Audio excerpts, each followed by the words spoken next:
51 аймақтағы ең сұмдық тәжірибені білесіз бе? Профессор қызына қандай жан түршігерлік тәжірибе жасады? Лайк басып қолдай отырыңыздар, арнаға тіркеліп қоңыраушаны басуды ұмытпаңыздар. Сонда сіз жаңа видеоны жіберіп алмайсыз.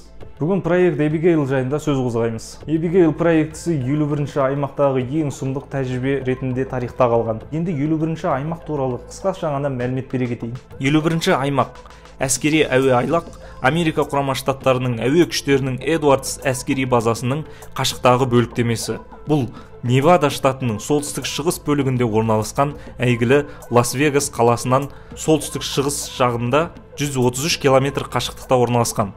Сол аймақтың үстінен ұшып өтуге тыйым салынған және қатаң күзетілген аймақ болып табылады. Әуел десеңіз, бір шыбында өте алмайды.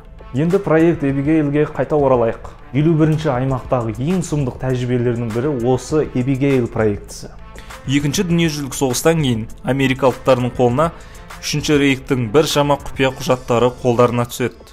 Сол бір құжаттың ішінде сверхчеловек дейміз ғой, ерекше адам деп қояйыншы, сондай проектті тауып алады.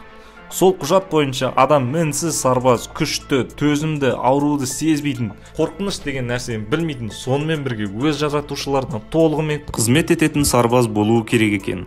Сонымен не керек? Америкалықтар сол бағыт бойынша зерттеулер жүргізу керек деген шешім шығарады. Осы проекттің басшысы етіп Альберт Вестерді тағайындайды. Бұл ғалымда ерекше әзірмелері бар екен. Соны адам организміне қолдану керек болады. Бірақ бұл кездейсоқ әрі қылмыскер адамды бұл проектте араластыру қате деп есептеді. Ол үшін Вестерге адал, оқыған-тоқыған, жігерлі адам керек болды. Осы проектте еріктілер мүлдем болмады. Тіпті супер адамды жасау идеясы адамдар арасында үлкен күмән туғызды. Және бұл проекттің қауіпті болатын, соңы неге әкеп соғатынын білді.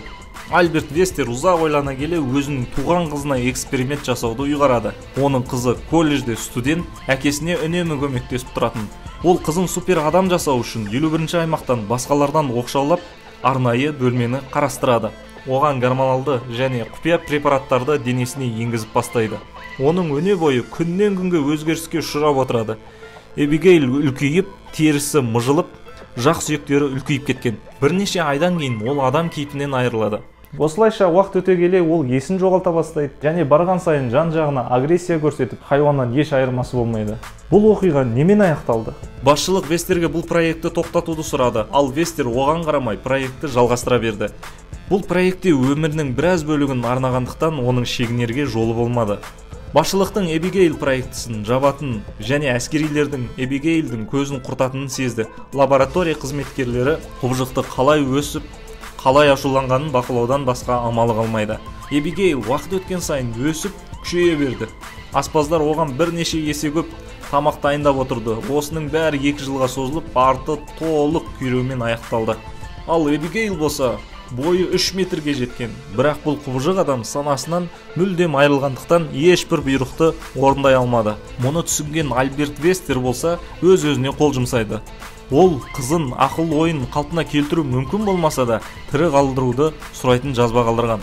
Бірақ ғалым қайтыс болғаннан кейін зертхана жабылып, жобаны қаржыландыру тоқтатылды. Әскерилер Эбигейлға тиіспеуге шешім қабылдайды. Бірақ жәшігіне тамақ пен су әкелуді тоқтатады. Мутант бірте-бірте әлсіреп өледі деп ойлайды.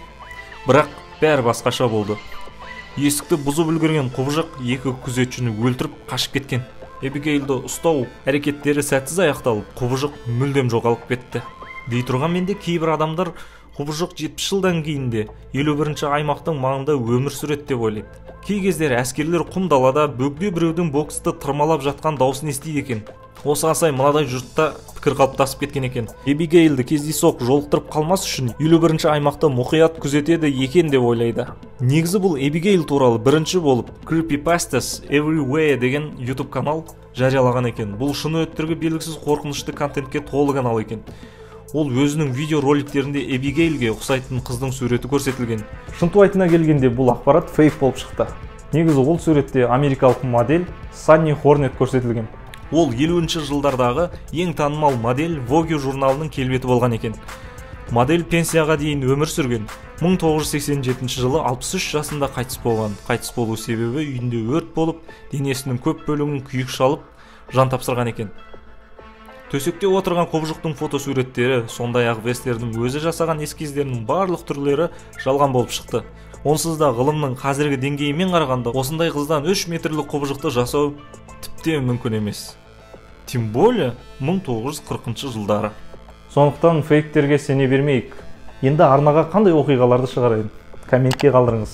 YouTube арнамызга жазылууду унутпайбыз достор. Келесі кездескенче сау болуңуздар.